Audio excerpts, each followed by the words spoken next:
Good day, everyone. Today I will be discussing on vector data analysis. This is our lesson outline. First, we will discuss on buffering, then applications of buffering, overlay operations, overlay methods in GIS, and some applications of overlay operations. And lastly, we will demonstrate in QGIS some buffering and overlay operations. So the objective of this lesson is to understand the concept of vector data analysis operations in GIS and its application in environmental science and other decision-making process. So we will start with buffering.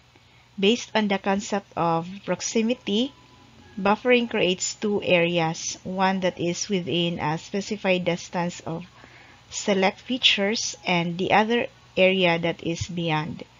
So the area within the specified distance is the buffer zone. So I think you are already familiar with buffer zones, especially in protected areas. And in GIS, typically varies the value of an attribute to separate the buffer zone. So naay 1, or 0. So, ang 1 that is within and 0 is beyond buffer. So, besides the designation of the buffer zone, no attribute data are added or combined. But in QGIS, we will assign how many meters from the selected area is our buffer. Okay, so features for buffering may be points, lines, or polygons. Buffering around points creates circular buffer zones such as this. Okay, this one. Next, buffering around lines creates a series of elongated buffer zones. So, mao ni siya porma. Okay?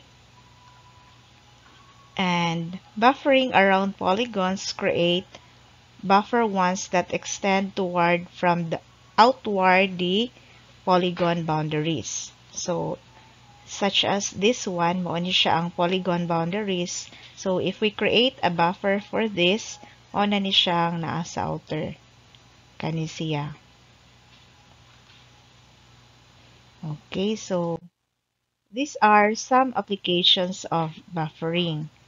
So, first one is government regulations may set a 2-kilometer buffer zones along streams to minimize sedimentation from logging operations. And a national forest may restrict oil and gas well drilling within 500 feet or roads or highways. So, this is especially sa kanang laing nasud no nga na ay mga oil and gas well drilling. And a planning agency may set aside land along the edges of streams to reduce the effects of nutrients, sediment, and pesticide runoff, to maintain shade, to prevent the rise of stream temperature, and to provide shelter for wildlife and aquatic life.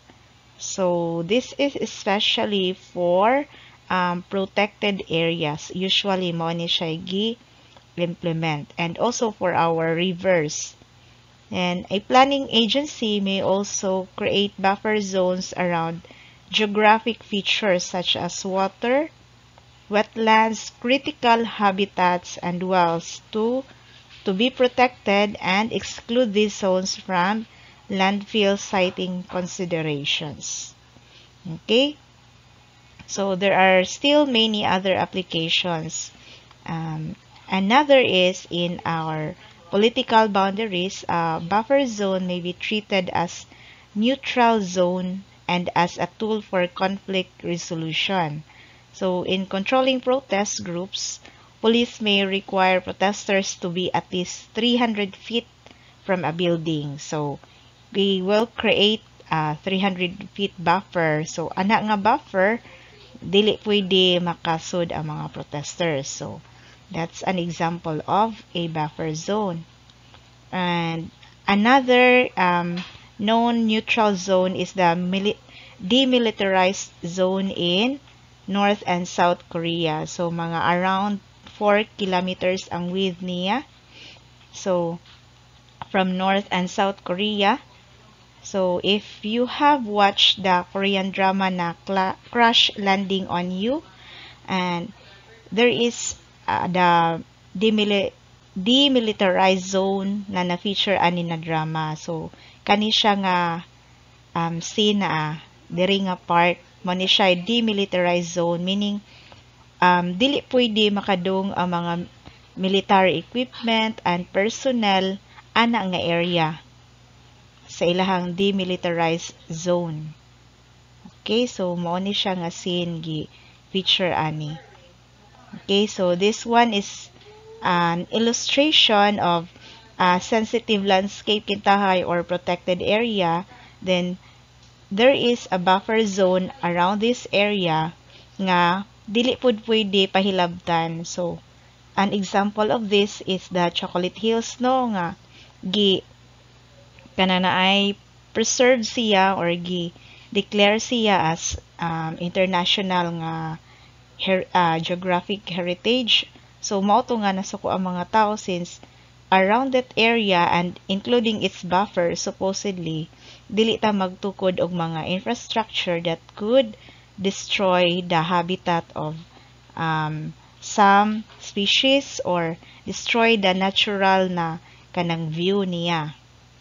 Okay, so this is an example of the application of buffers or buffering. So, pwede na nimo ma-plot dito sa GIS, then you can identify areas nga kanana ay included in that buffer.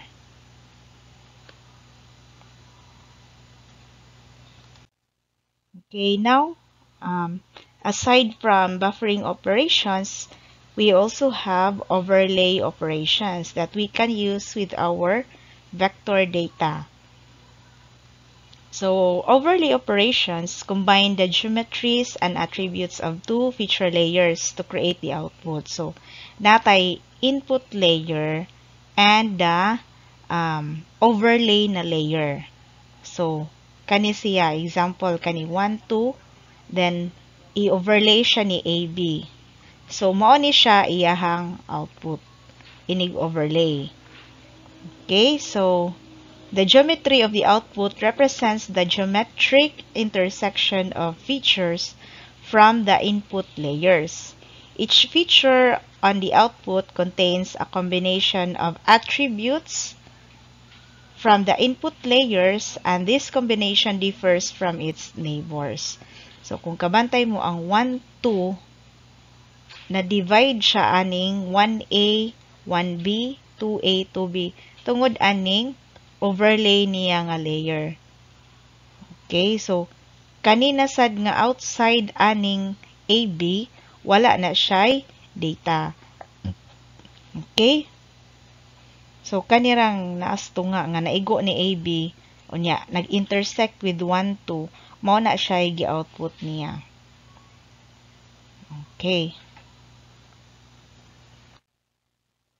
So these are types of overlay operations. First, we have point in polygon. So we have a point, unya gipatong siya sa polygon.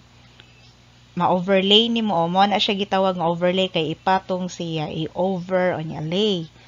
So point na patong siya sa polygon, ang iyang result is ang 1 ug 2 diri nahimo ng 1A then 2B. Since ang kaning 2 naaman siya na belong inig overlay nimo diri sa B, wala siyang 2B na siya iyahang data. Okay? Another is line in polygon overlay. So, ang line gipatong nimo sa polygon. So, ang isa ka line gipatong nimo aning polygon nga naay AB. So, nahitabo niya ang part nga na-intersect ni A nahimo ng 1A, ang part nga na-intersect ni B is 1B. Okay, so that is line in polygon overlay. lastly is the point on polygon overlay. So, polygon by polygon, this is the exact or the same example in our previous slide. Galing lang ani kay walay nilapas. So, pareha sila nga nag-igo ra sila og size or ang ihang area. So, ang 1, 2, intersect nimo with AB. So, nahimo na siyang 1A, 1B, 2A, 2B. Okay, so nahimo na siyang upat ka features kay kani duha diri duha ani. Pagtunga niya nahimo na siyang upat na kabuok ka features.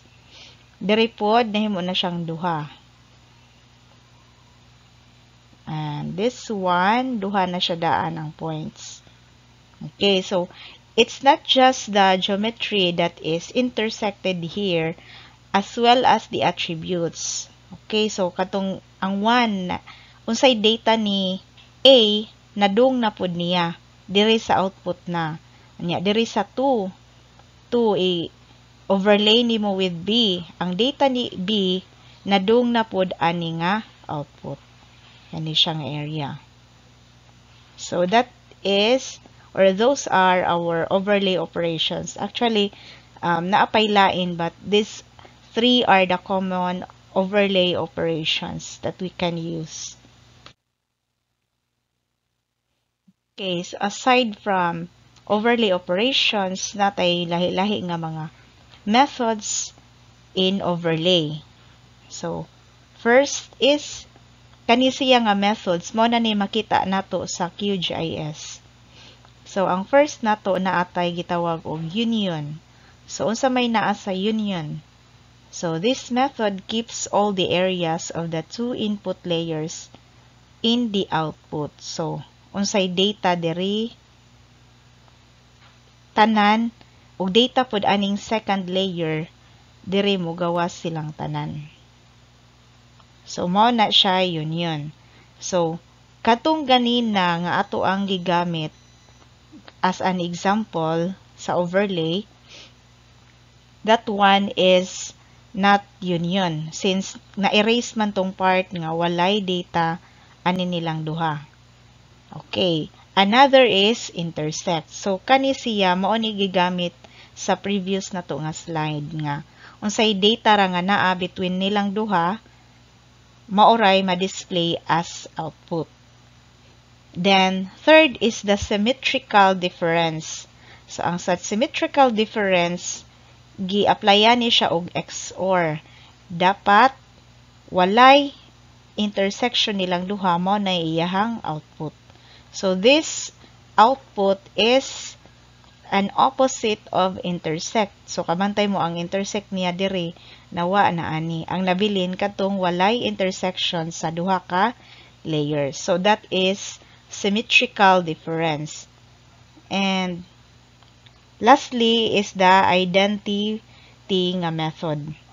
Okay, so kabantay mo ang iyahang gi-output is diri ra kanira siyang unsa ray na intersect aning first nga layer. Unya, kung naay na intersect niya matunga ra pud og apil. But this one kaning second layer dili tanan na apil niya, but kanirang first layer tanan nga data niya naa diri sa output. Unya, if ever na intersection matunga ra pug apil. So that is the identity method. What are the overlay applications in environmental science? First, we have environmental impact assessment. So, in overlay applications, pwede ta makahimo og environmental impact assessments, that is to evaluate the potential environmental consequences of proposed development projects. So, for your information, if kintahay naakay project or naakay development project sa isa ka area, unya duol siya og kanang naay protected area or kanang naay mga management, local management nga gideclare na sila nga protected siya.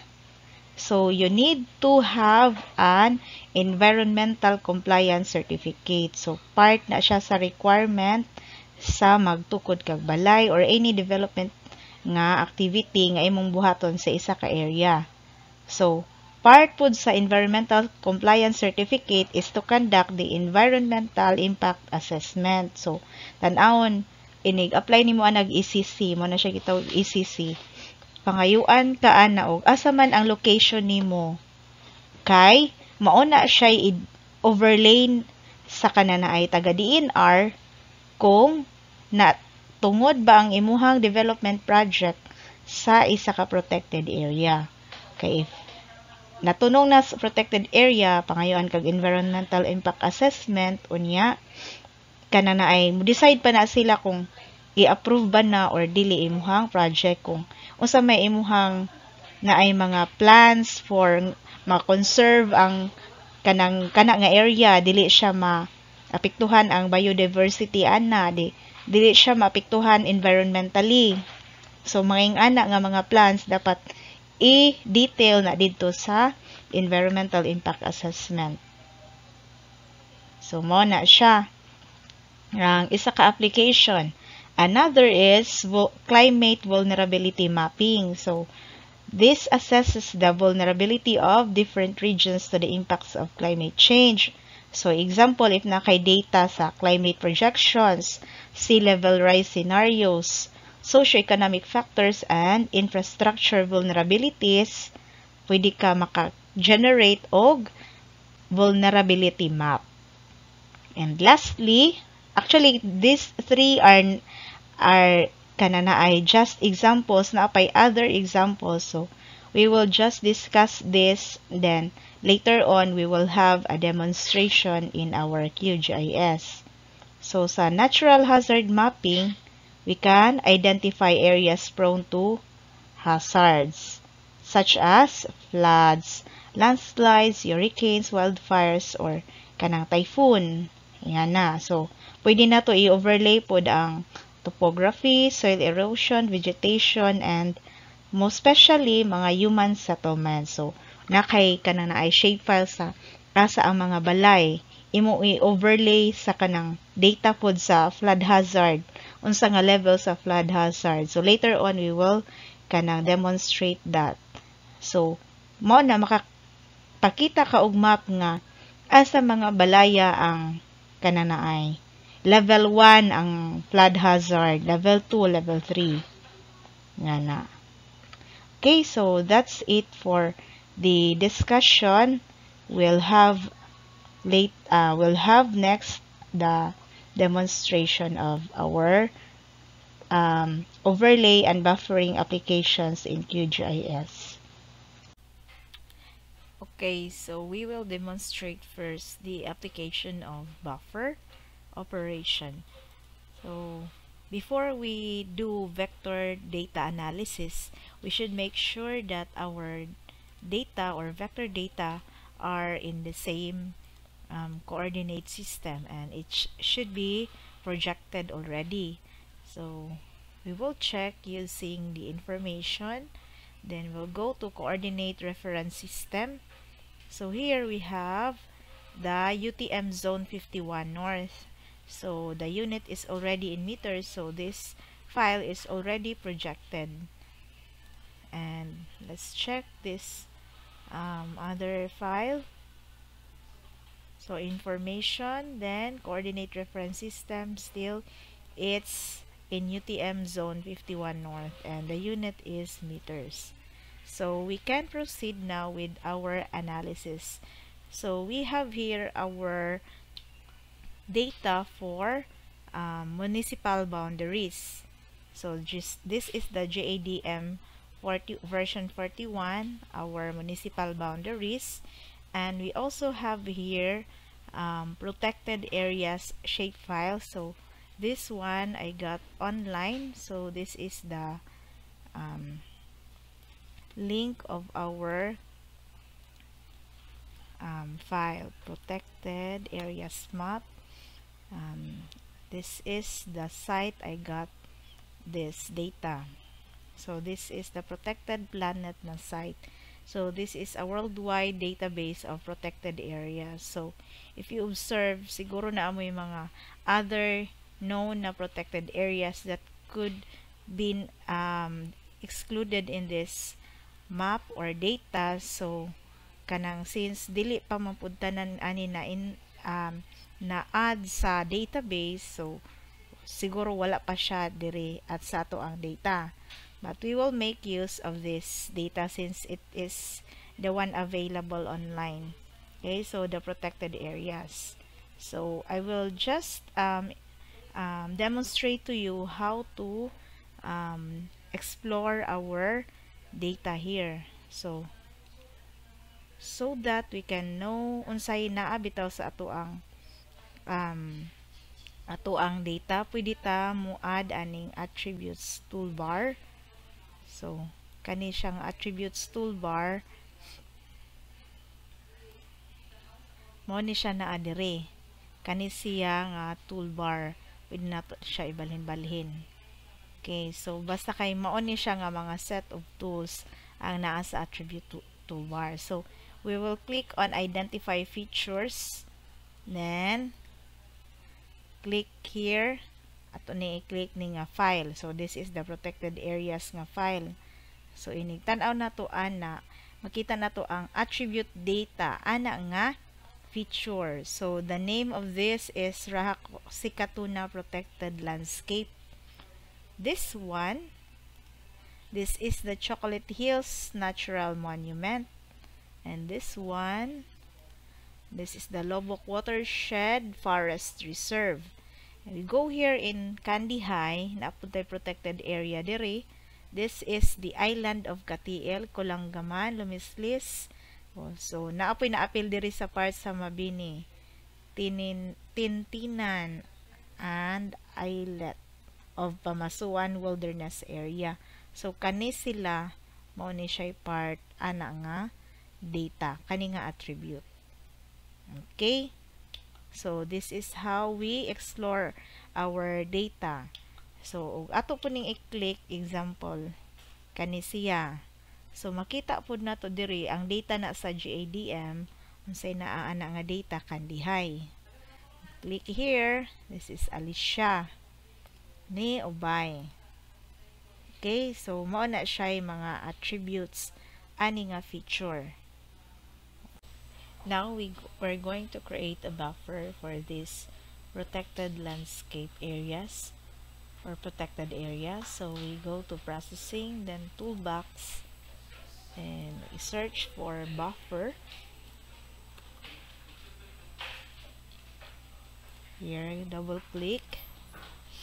So this is our window for buffer tool. So for the input layer, we will select protected areas. Then let's say we have to 1 kilometer buffer area. So let's save that to our folder protected areas buffer 1 km. Save. Okay, so we'll click run. So this is now our buffer areas. Okay, so let's try to check.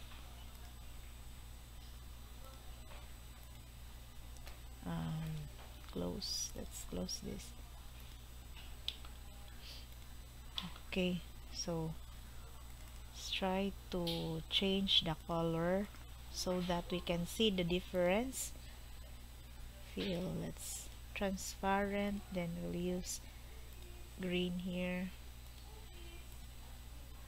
Okay, so as you can see, for this one,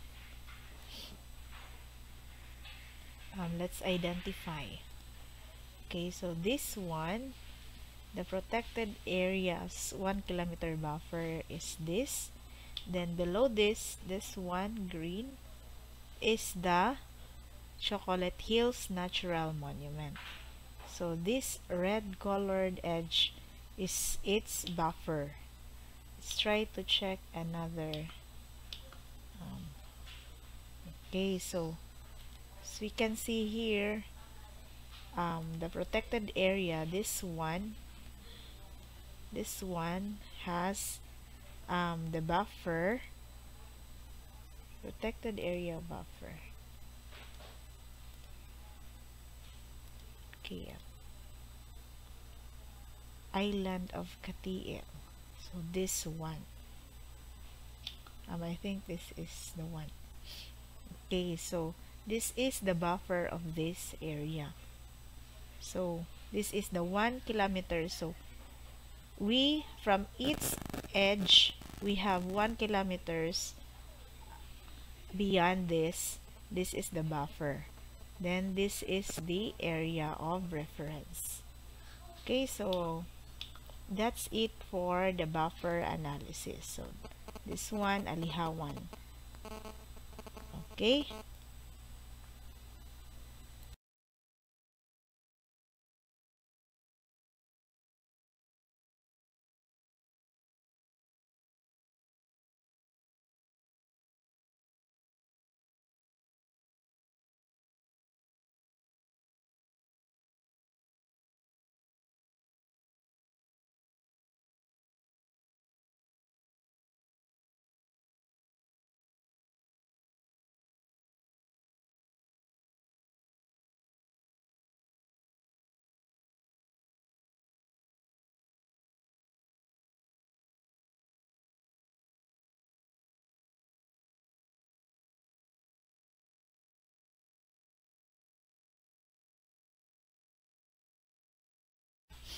Lastly, we'll have to demonstrate for the overlay operation. We will have intersection method or for our overlay.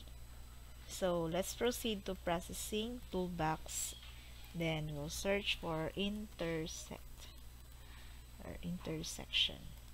Okay, so for this demonstration, our situation is we want to have the data on what municipality these protected areas, including its buffer, where they belong.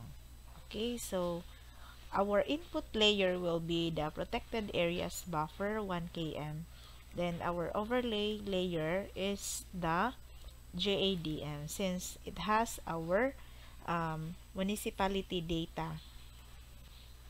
Okay, so we can save the layer or just have it in a temporary layer. So click run.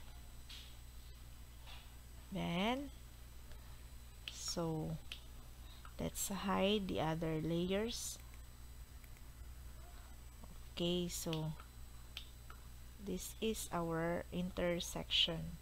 As you can see, the 1 km buffer is not fully included in our intersection, since only the ones intersected between the municipality layers and our 1 km buffer are included. So dili man ni siya union, no, since intersection namin na ni siya. So unsa rin ni intersect sa duha, ang naara sa duha ka layer, maura po mo show sa ato ang output. So if we try to check the attributes, okay, then we will dock the attribute table here, close the other panels. So if we check this one, okay, so this one, the intersection of this part of the Chocolate Hills, so I will show the selected feature only.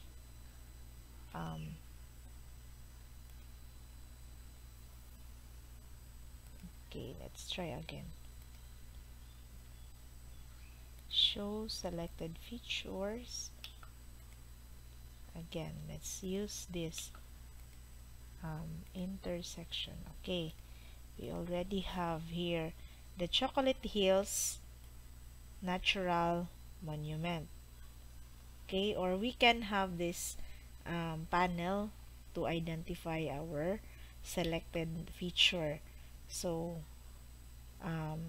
this one is the Chocolate Hills Natural Monument and is located in Carmen. Then this one also is, let's try to check. Where is this?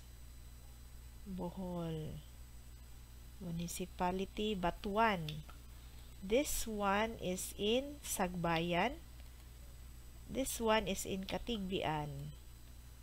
In Batuan, Bilar.